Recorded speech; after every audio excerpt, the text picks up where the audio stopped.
اعوذ باللہ من الشیطان الرجیم بسم اللہ الرحمن الرحیم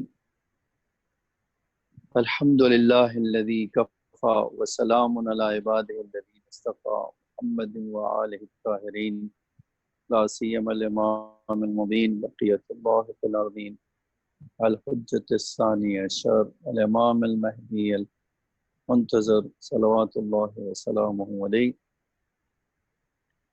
عزیزانی گرامی سامعین، معزز سامعین، السلام علیکم ورحمۃ اللہ وبرکاتہ۔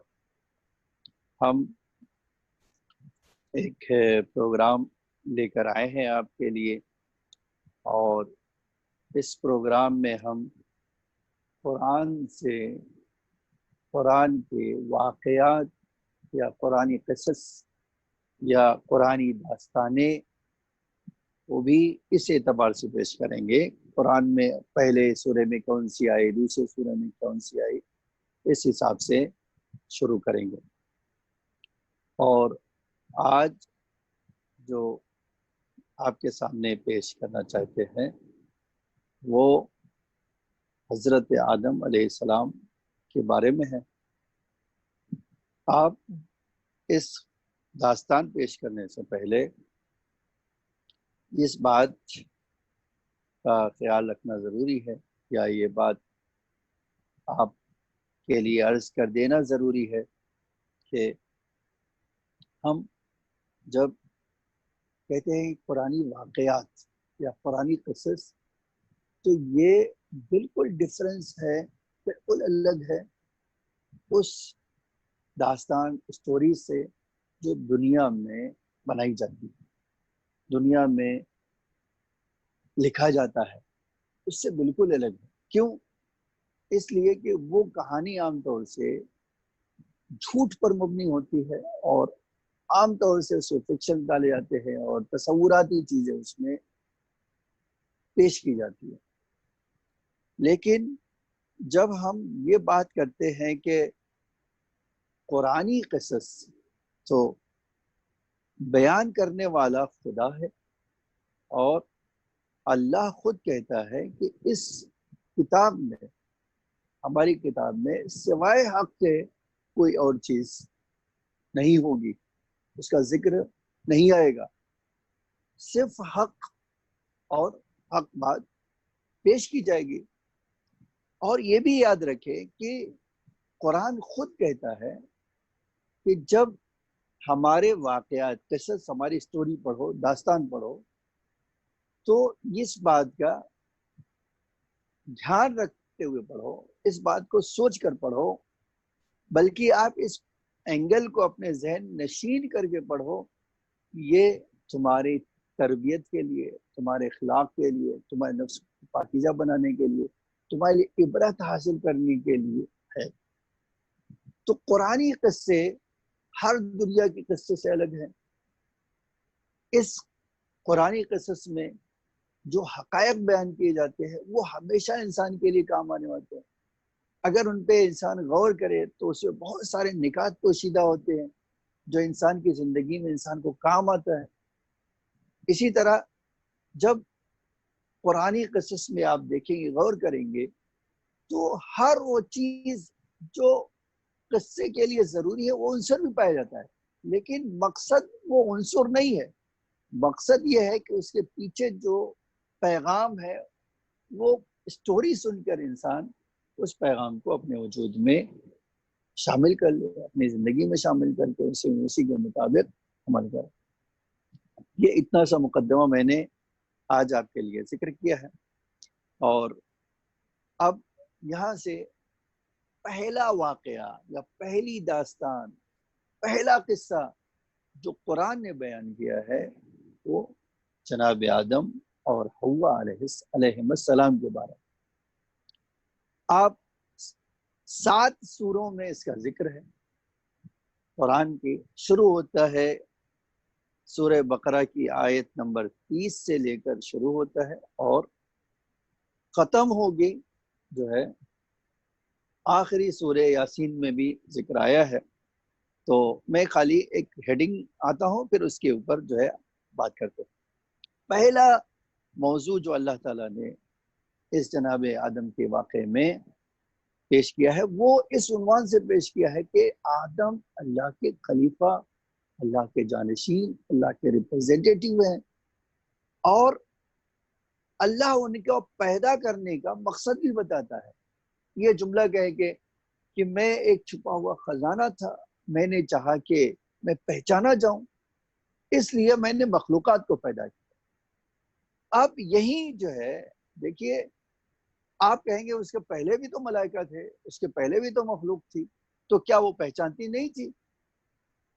جواب یہ ہے کہ وہ جو مخلوق تھی وہ تسبیح و تقدیس و میں مبتلا، عبادت میں مبتلا رہتی تھی، اور پہچاننا صرف عبادت کرنے کا نام نہیں، پہچاننا یہ ہے کہ انسان اپنی پوری طاقت اور جو ہے لگا دے اور اس بلند مرتبے پر پہنچ جائے جو خدا کی معرفت انسان کو پہنچاتی ہے۔ تو پہلی بحث جو ہوگی اس میں جناب آدم کی خلقت اور اللہ کے خلیفہ کے عنوان سے، اور دوسرے ملائکہ کا سوال اور اللہ کا جواب، اور ان دونوں کا امتحان کا مرحلہ ہوگا۔ اور تیسری چیز جو ہے کہ جناب آدم کی خلقت کس طرح سے ہوئی اس کے بارے میں بات ہوگی، اور چوتھی کہ اللہ نے جب یہ خلقت مکمل کر لی تو جناب آدم کو سجدہ کرانے کے لیے فرشتوں کو دعوت دیا، اور پانچویں چیز جو ہے کہ ابلیس اور شیطان نے سجدہ کرنے سے منع کیا اور بہانہ بازی شروع کر دی، اور چھٹی چیز باہر نکال دیا گیا شیطان کو۔ جب باہر نکال دیا گیا تو اس نے خدا سے مقابلے کے لیے آدم کی اولاد کو اس نے کیا کیا؟ چیلنج کیا۔ اور ساتویں چیز اللہ تعالیٰ نے جو ہے آدم کو ابلیس کے شر سے ڈرایا، اس کو روکا، بیان کیا کہ دیکھو تمہیں ڈرتے رہنا چاہیے۔ اور ساتویں چیز جو ہے، چھٹی چیز یا ساتویں چیز اسی میں کہ اس درخت کے قریب نہ جانا، اور اس نے جو ہے دھوکہ دیا۔ اور آخری بحث جو ہم اس سلسلے میں پیش کریں گے وہ یہ ہے کہ جناب آدم کو جنت سے باہر نکال دیا گیا۔ اب بہت واقعہ مشہور ہے، تو میں ایک اجمالی خاکہ آپ کے سامنے اپنے جوانوں کے لیے، اپنے بچوں کے لیے پیش کر رہا ہوں، غور سے سننا، اس لیے کہ ہم ہر واقعے کے بعد چند سوال پیش کریں گے، اور جب یہ سلسلہ سیریز پوری ہو جائے گی تو اس کے لیے انعام بھی ویلیویبل، قیمتی انعام انشاءاللہ آپ کو دیا جائے گا۔ میں آیت شروع کرتا ہوں یہاں سے، دیکھیے بسم اللہ الرحمن الرحیم۔ وَإِذْ قَالَ رَبُّكَ لِلْمَلَائِكَةِ إِنِّي جَاعِلٌ فِي الْأَرْضِ خَلِيفَةً، یہ سورہ بقرہ کی 30 نمبر کی آیت ہے۔ جب خداوند عالم نے اس سناٹے کو ختم کرتے ہوئے اچانک اعلان کیا، اے میرے فرشتوں جان لو میں زمین پر اپنا خلیفہ بنانے جا رہا ہوں، اپنا ریپرزینٹیٹیو بنانے جا رہا ہوں، اپنی طرف سے نبی بنانے جا رہا ہوں۔ جیسے ہی یہ کہا وہ فرشتے حیرت میں ڈوب گئے۔ دیکھیے آپ شاید جو ہے یہ سوچے کہ کیوں حیرت، تعجب ہوا انہیں کہ اللہ ایک فرشتوں سے کہہ رہا ہے کہ میں آدم ایک انسان کو بنانا چاہتا ہوں، اپنا ریپرزینٹیٹیو، اپنا خلیفہ بنانا چاہتا ہوں۔ جواب ہے ان کے پاس، جواب میں فوراً ہی ان کا کہ اللہ اگر تجھے اپنی عبادت کروانا ہے تو ہم لاکھوں سال سے تیری عبادت کر رہے ہیں، تسبیح کر رہے ہیں، تحلیل کر رہے ہیں، تقدیس کر رہے ہیں، تمجید کر رہے ہیں، جس طرح تو چاہتا اسی طرح ہم عبادت کر رہے ہیں۔ تو اے اللہ اگر عبادت کروانا چاہتا تو ہم کر ہی رہے ہیں، تو کیا ضرورت ہے کہ تو روئے زمین پر اپنا خلیفہ بنا دے، اور وہ بھی ایسا جس کی سرشت میں، جس کی فطرت میں، جس کے وجود میں کیا ہو۔ یہ جملہ بیان کرتا ہے قرآن کے، قالوا اتجعل فیہا من یفسد فیہا، اے اللہ کیا ایسے کو خلیفہ بنائے گا جو زمین پہ خرابیاں فساد کریں گے، ویسفک الدماء، اور خون بہائیں گے، ایسے کو تو جو ہے اس کے لیے جو ہے زمین پر خلیفہ بنائے گا جو اس طرح کے ہے۔ اور ہم اس کے مقابل میں ہم کیا ہے، نحنو نسبح بحمدک، اے اللہ ہم تیری تسبیح پڑھتے ہیں، وَنُقَدِّسُ لَكَ، ہم تجھے تقدیس تیری کرتے ہیں. یہ انہوں نے پوچھا ہے اللہ اگر عبادت کروانا چاہتا تو ہم تو کر ہی رہے ہیں. جواب میں اللہ تعالیٰ نے فرمایا انی اعلم ما لا تعلمون، ہم جو جانتے ہیں وہ تم نہیں جانتے. یہ ایک دیکھیے انی اعلم ما لا تعلمون. اب ایک سوال یہ ہے کہ دنیا میں کہیں بھی ایسا نہیں ہوتا ہے کہ اگر کوئی اعتراض کیا جائے تو جواب نہ دیا جائے، ہمیشہ جواب دیا جاتا ہے. تو ایک سوال یہ ہے کیا جناب آدم کے اوپر جو اعتراض فرشتوں نے کیا اس کا جواب دیا یا نہیں دیا اللہ تعالیٰ؟ ہاں، قرآن کہتا ہے اس کا جواب دیا. وہ کیا ہے؟ قرآن میں دونوں باتیں بتایا. فرشتوں نے خود بھی کہا، اعتراف کیا ہے کہ اے اللہ ما علم لنا الا ما علمتنا، جو کچھ تو نے ہمیں سکھایا وہی ہمارے پاس ہے. دوسری طرف جناب آدم کے پاس بھی علم تھا، اللہ نے اس طرح اس کو بیان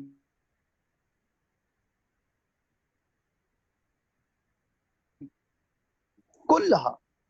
جناب آدم کو اللہ نے تمام اسم کی تعلیم دی. ثم عرضہم، پھر جو ہے انہیں ملائکہ کے سامنے پیش کیا. وہی نام جو ان کو تعلیم دیا تھا وہی نام جناب آدم کو تعلیم دیا، اور پھر ان شخصیتوں کو پیش کیا گیا اور کہا گیا فقال انبئونی باسماء ہؤلاء ان کنتم صادقین. اگر تم سچے ہو کہ تم بہتر ہو آدم سے تو تمہیں چاہیے کہ اس کی سچائی پیش کرو، اس کا پروف پیش کرو. اور دیکھیے ہمارے علماء بہت اچھا جملہ کہتے ہیں کہ مثال سے اپنی بات کو سمجھا سکتے ہیں کہ چار کسی کے بیٹے ہوں اور چاروں کے نام آپ کو بتا دیا، یعنی چار بیٹے ہیں اور چاروں کے نام یہ. اب وہ چاروں بیٹے آپ کے سامنے لا دیے جائے اور کہا جائے کہ یہ میرے چار بیٹے ان کا نام بتا، تو آپ کیا بتا سکیں گے؟ آپ نہیں بتا سکیں گے. لیکن جناب آدم نے بتایا. کیسے بتایا؟ اللہ نے جب سکھایا تھا تو جانتے تھے کہ خدا کے وہاں حقیقت کے علاوہ کچھ نہیں ہے، اسی لیے جو علی ہے اس کو ہی علی اللہ نے کہا ہوگا. اسی لیے انہوں نے جیسے ہی کہا کہ ان ناموں کو بتاؤ فوراً انہوں نے بتا دیا یہ پنجتن کا نام ہے. اور اس بنا پر ہمارے پاس کے تھے جیسے ہی جناب آدم نے یہ نام بتایا فوراً فرشتے اللہ کی بارگاہ میں سر جھکا دیتے ہیں، سجدہ کرتے اور کہتے ہیں اے اللہ تو بہتر جانتا ہے، ہم تیرے بندے ہیں اور ہمیں اتنا ہی علم ہے جتنا تو نے سکھایا. اور یہ قرآن میں اس آیت میں دیکھیے ریفلیکٹ ہوا کہ جب علم آدم الاسماء کلها ثم عرضهم على الملائکۃ فقال انبئونی باسماء هؤلاء ان کنتم صادقین. یہ 31 نمبر کی آیت ہے سورہ بقرہ. اگر تم سچے ہو تو یہ جو میں نے نام تمہیں بتایا تھا ان کی شخصیتوں کو پیش کیا، تم ان کا نام بتاؤ. قرآن جواب میں کہتا ہے قال یا آدم انبئہم باسمائہم، اے آدم انہوں نے نہیں بتایا تم بتا دو ان کا نام کیا ہے. فلما انبأہم باسمائہ، اور جیسے ہی جناب آدم نے وہ نام بتایا قال الم اقل لکم انی عالم غیب السماوات والارض، اللہ نے کہا اے میرے فرشتوں سنو، کیا تم کو پتہ نہیں ہے کہ میں آسمان اور زمینوں کا غیب کا علم جانتا ہوں. وَأَعْلَمُ مَا تُبْدُونَ وَمَا كُنْتُمْ تَكْتُمُونَ، اور تم جو ظاہر کرتے ہو وہ بھی جانتا ہوں، جو چھپاتے ہو وہ بھی جانتا ہوں. یعنی خدا یہ کہنا چاہتا تھا اے میرے فرشتوں تم عبادت کر رہے ہو، اس کوئی انکار نہیں ہے مجھے، لیکن تمہارے دل میں جو ہے وہ بھی جانتا ہوں، جو چھپائے ہوئے ہو وہ بھی جانتا ہوں. کہ تمہیں آدم ایک انسان کو کے خلیفہ بننے پر اعتراض ہے، شاید یہ سوچتے ہوگے کہ کیوں نہیں اللہ نے اپنا خلیفہ فرشتوں سے بنایا. اس کے بعد جو ہے یہ اعلان ہونے کے بعد خداوند عالم نے فرشتوں سے، یہی فرشتے جو ہے جب مختلف جو ہے مٹیاں زمین سے لائے، اور خود اللہ تعالیٰ نے سورہ ہجر بلکہ 2 سوروں میں اس واقعے کو ذکر کیا، سورہ ہجر میں اور سورہ صاد میں. سورہ ہجر میں یہ کہا وَإِذْ قَالَ رَبُّكَ لِلْمَلَائِكَةِ إِنِّي خَالِقٌ بَشَرًا مِنْ صَلْصَالٍ مِنْ حَمَإٍ مَسْنُونٍ، اے فرشتو، تمہارا رب جو ہے کہہ رہا ہے کہ میں ایک انسان بنا رہا ہوں ایسی جو گیلی مٹی سے اس سے بنا رہا ہوں، میں گیلی مٹی سے انسان بنا رہا ہوں۔ سورہ 7 میں اللہ نے یہ کہا اذ قال ربک للملائکۃ انی خالق بشرا من طین، اے انسانوں میں، اے فرشتوں سنو، میں مٹی سے تمہیں، تمہارے لیے، تمہارے پروردگار، اے فرشتوں سنو، میں مٹی سے آدم کو، ایک انسان کو بنا رہا ہوں۔ اب روایتوں میں اور لغت میں اس کا معنی سلسال جو ہے، سلسال من حمأ مسنون جو ہے اس کو کہا گیا ہے گل سیاہ و بدبوئی، گل سیاہ و بدبو، یعنی کیا؟ ایسی مٹی جو بلیک ہو اور جس میں خوشبو نہ آتی ہو۔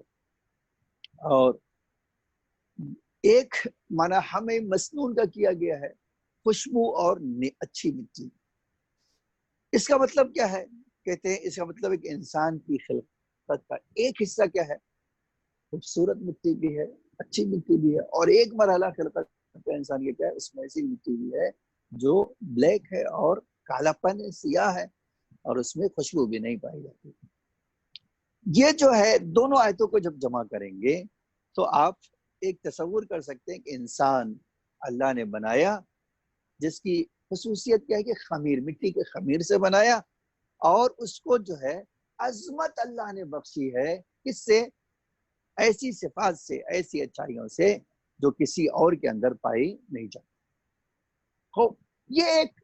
یہ اللہ تعالیٰ نے مختلف جگہوں پہ قرآن میں جناب آدم کی خلقت مٹی سے ہونے کے بارے میں بتایا۔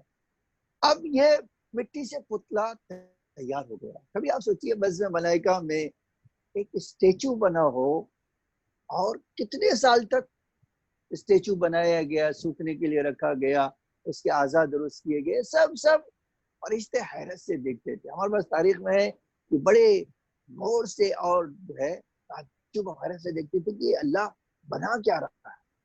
لیکن بن کے تیار جب یہ پتلا ہو گیا، اور ایک وقت ایسا آیا جب یہ پتلا بن کے تیار ہوا، تو ایک وقت ایسا آیا کہ اللہ کی طرف سے آواز آئی وَإِذْ قُلْنَا لِلْمَلَائِكَةِ اسْجُدُوا لِآدَمَ، جب ہم نے ملائکہ کو آواز دیا اے ملائکہ تم سب کے سب آدم کا سجدہ کرو، فَسَجَدُوا إِلَّا إِبْلِيسَ، سارے کے سارے فرشتوں نے سجدہ کیا سوائے ابلیس۔ ابا واستکبرا، اس نے انکار کیا اور تکبر کیا، اپنے آپ کو بڑا جانا، وَكَانَ مِنَ الْكَافِرِينَ، یہ 34 نمبر کی آیت ہے۔ اور بے شک وہ کافرین میں سے تھا، یعنی حق چھپانے والوں میں سے تھا، حق سے منحرف تھا۔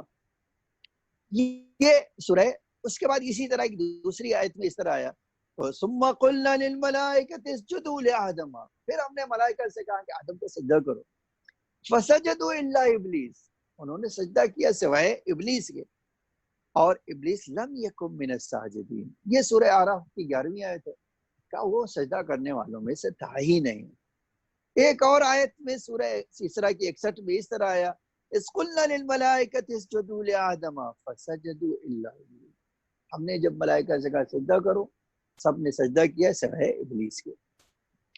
جب اس نے انکار کیا تو ایک دوسری جگہ پہ فسجد الملائکۃ کلھم اجمعون، فسجد الملائکۃ کلھم اجمعون، یہ جو ہے خداوند عالم نے اس کو کئی جگہ پر فقعوا لہ ساجدین، یہ بھی آیا ہے ایک جگہ پر کہ جب پیدا سویتہ ونفخت فیہ من روحی فقعوا لہ ساجدین، جب میں نے اس کے سارے اعضاء کو مکمل کر دیا، اپنی روح پھونک دی، تو تم سب کے سب سجدے میں گر جانا۔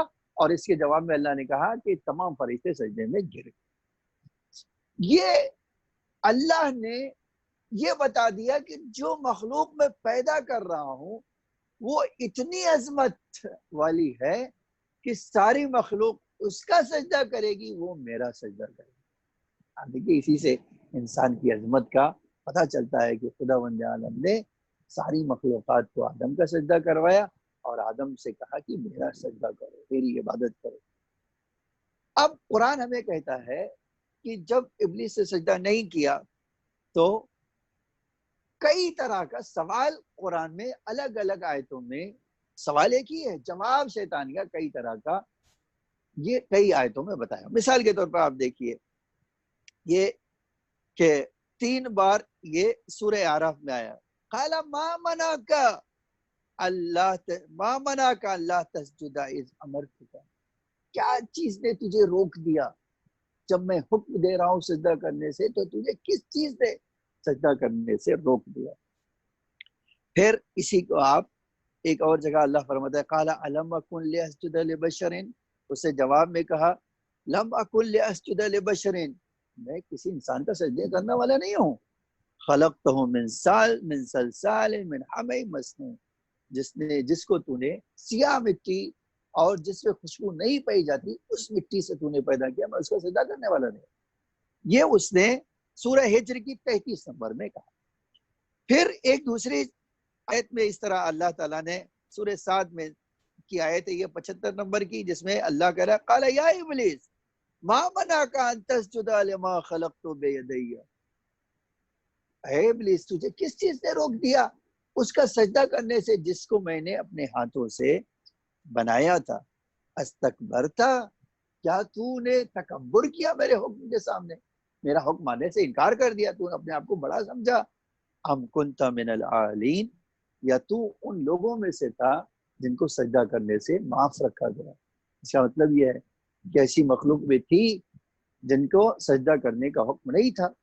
اللہ نے پوچھا کہ کیا تو اپنے آپ کو ان میں سے سمجھتا ہے؟ تو ان میں سے نہیں ہے، بتا تو نے سجدہ کیوں نہیں کیا؟ جواب میں اس سے کیا کہا؟ اس سے کہا کہ قال انا خیر منہ، میں تو ان سے بہتر ہوں، خلقتنی من نار وخلقتہ من طین، تو نے ان کو مٹی سے بنایا اور مجھے بنایا ہے آگ سے، اور آگ کی جو شرافت بزرگی مٹی سے زیادہ ہے۔ ایک اور جگہ اسی سے جواب میں شیطان نے کہا قال اسجد لمن خلقت طینا، اے اللہ کیا میں اس کا سجدہ کروں گا جسے تو نے مٹی سے بنایا؟ تو آپ دیکھیے اس سوال کے جواب میں شیطان نے کئی جواب دیا، کیوں سجدہ نہیں کیا؟ تو کبھی کہا گیلی مٹی سے بنایا اس لیے سجدہ نہیں کیا، کبھی کہا کہ تو نے مٹی سے بنایا اس لیے سجدہ نہیں کیا، کبھی کہا کہ میں آگ جو ہے شرافت رکھتی بزرگی رہتی مٹی سے اس لیے میں سجدہ نہیں کروں گا، یہاں تک کہ اللہ تعالیٰ کا حکم آ گیا کہ اے شیطان تو اس فخرج انکا من الرجیم، فخرج انکا رجیم، شیطان تو باہر نکل جا، تو میری بارگاہ کے لائق نہیں ہے، میری بارگاہ میں کوئی ایسا نہیں رہ سکتا جس کے پاس تکبر ہو، جو میرا حکم نہ مانے۔ اب جیسے ہی یہ کہا کہ فخرج انکا رجیم، تاریخ کہتی ہے، قرآن حتیٰ کہتا ہے، قرآن کہتا ہے جیسے ہی یہ جو جملہ کہا اس نے اللہ سے مخاطب ہو کر کہا اے اللہ مجھے میری عبادتیں، میں نے اتنے سال عبادت کی ہے، اتنے سالوں کی عبادتوں کا صلہ دے دے، مجھے ریوارڈ دے دے، مجھے اس کا اجر عطا کر دے، آج تو مجھے نکال رہا ہے۔ تو قرآن کہتا ہے کہ اللہ نے اس کے جواب میں کہا کیا چاہیے؟ تو اس نے کہا مجھے 2 چیز عطا کر، ایک لمبی عمر دے دے، دوسرے مجھے یہ طاقت دے دے کہ میں انسانوں کو طرح طرح سے بہکا سکوں۔ اللہ تعالیٰ نے کہا جا میں نے تجھے ایک خاص وقت تک کے لیے یہ مہلت دیتی اور تجھے اس وقت تک اختیار ہے، جا، اور تجھے لمبی عمر عطا کیا، لیکن یاد رکھنا کہ یہ ایک خاص مدت تک تجھے موقع ہوگا، اس کے بعد تجھے تیری مہلت ختم ہو جائے گی۔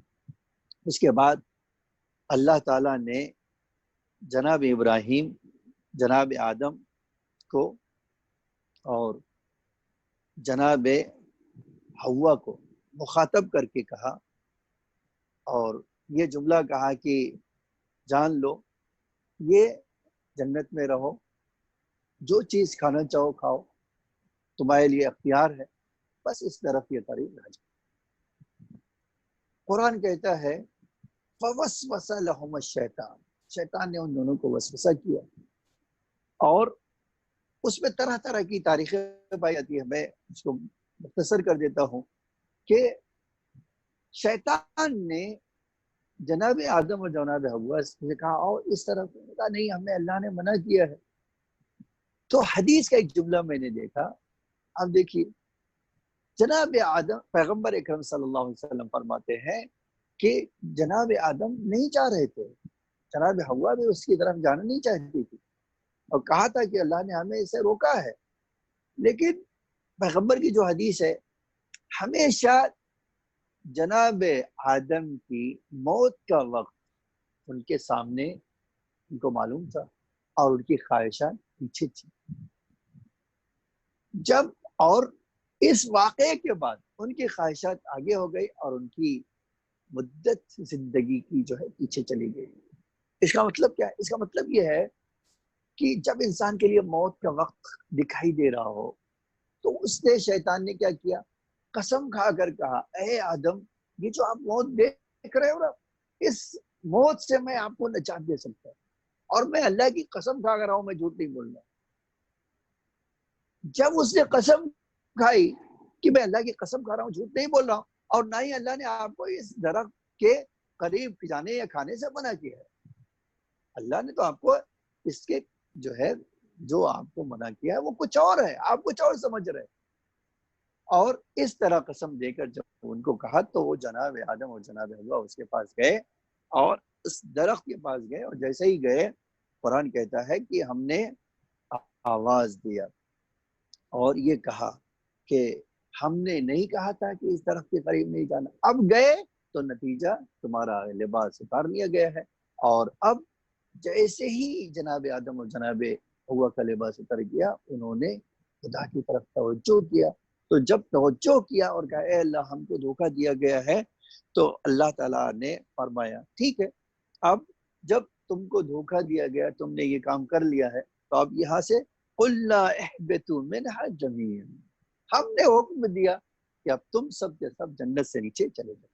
میں نے ایک روایت دیکھی ہے، بڑا عجب جملہ ہے اور اسی کو بڑی مناسبت رکھتا ہے، اس لیے سنائی دیتا ہوں کہ جناب موسیٰ نے مناجات کرتے ہوئے خدا سے پوچھا کہ اے اللہ مجھے بتا دے کہ میرے بابا آدم نے جس درخت سے تو نے کہا تھا قریب نہ جانا، وہاں قریب کیوں گئے؟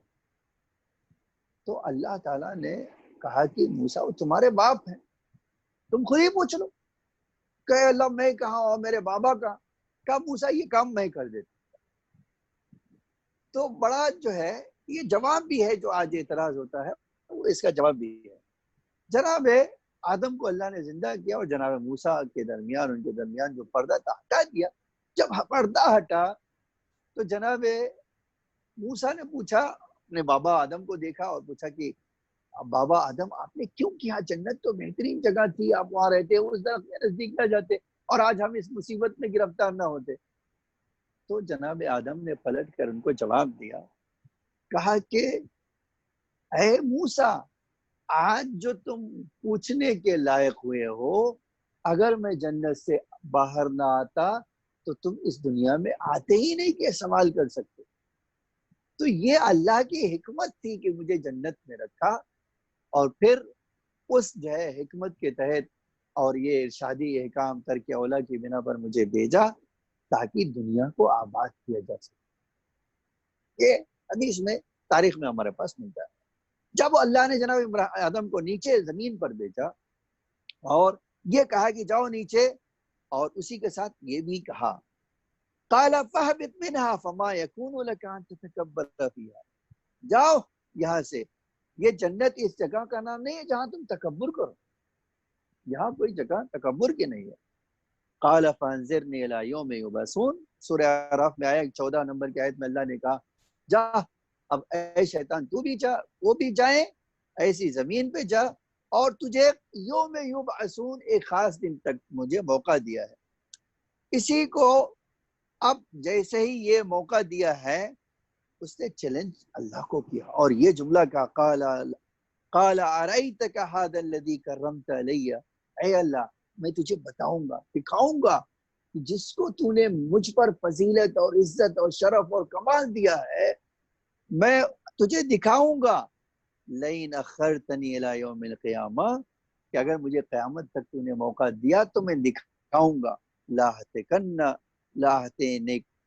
لاحتنکن ذریتہ الا قلیلا، کہ میں ان کی ذریت کو برباد کر دوں گا سوائے کچھ لوگوں۔ یہ قرآن میں اللہ سے شیطان کہہ رہا ہے، سورہ اسراء کی آیت نمبر 62 ہے۔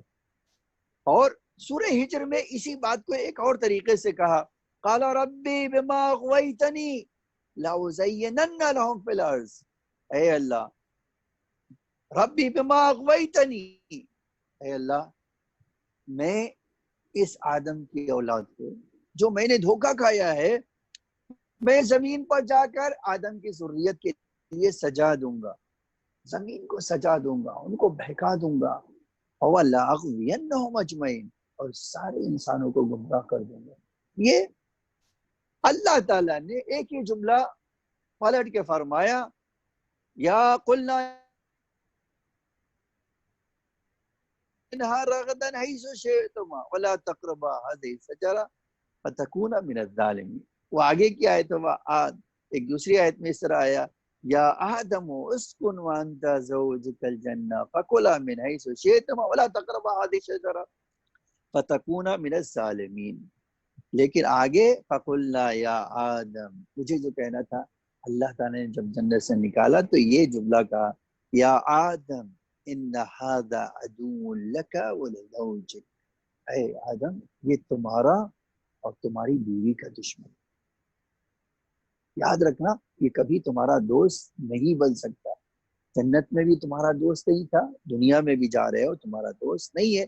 یہ سورہ طٰہٰ کی۔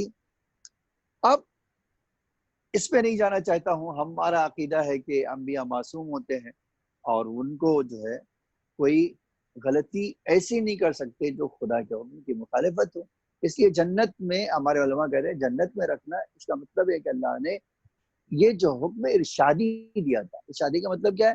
خالی یہ بتا دینا تمہارے اچھا یا برا کیا ہے، اس سے ثواب اور عقاب کوئی ملنے والا، سزا یا ثواب ملنے کا کوئی وہ نہیں تھا۔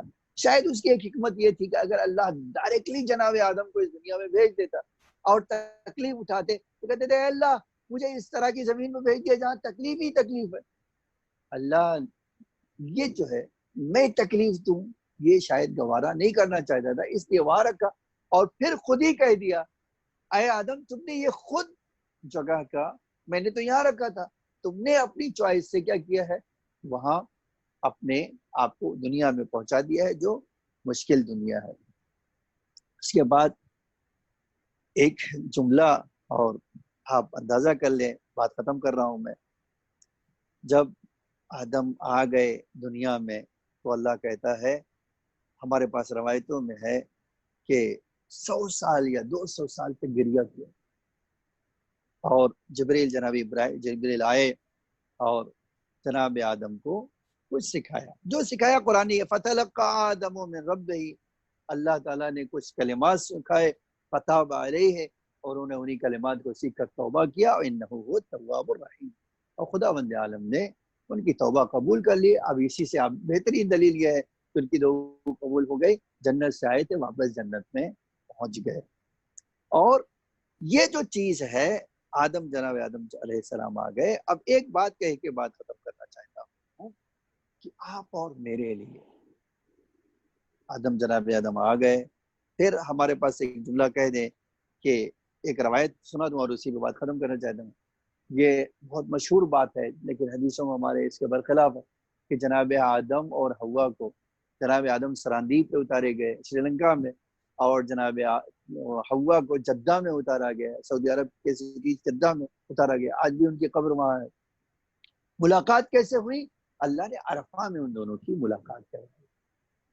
پیدا کیسے ہوئی اس کے بارے میں ایک حدیث ہمارے امام منجم سے پائی جاتی ہے۔ امام منجم نے فرمایا کہ اللہ نے جناب آدم کی بچی ہوئی مٹی سے ہی کس کو پیدا کیا؟ جناب حوا کو پیدا کیا۔